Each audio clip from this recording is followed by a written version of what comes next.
নমস্কার বন্ধুরা, চলে আসলাম আরও একটা নতুন আপডেট নিয়ে।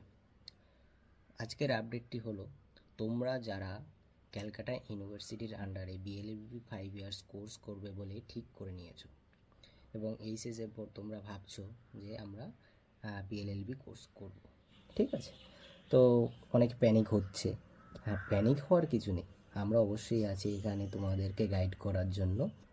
তো প্রথমত তোমাদের যেটা করতে হবে, বিএলএলবি 5 ইয়ার্স কোর্স করার জন্য সিইউতে একটা এন্ট্রান্স পরীক্ষা দিতে হচ্ছে।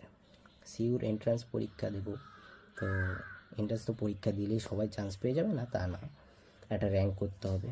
তো কত কি র্যাঙ্ক করতে হবে এবং কি কি সাবজেক্ট নিয়ে তোমাকে পড়তে হবে এন্ট্রান্সের জন্য, এবং কোন কলেজে কতটা সিট আছে কোন ক্যাটাগরির স্টুডেন্টের জন্য, বিশেষ করে এসসি, এসটি, ওবিসি, এদের জন্য আলাদা করে থাকে, রিজার্ভেশন সিট থাকে।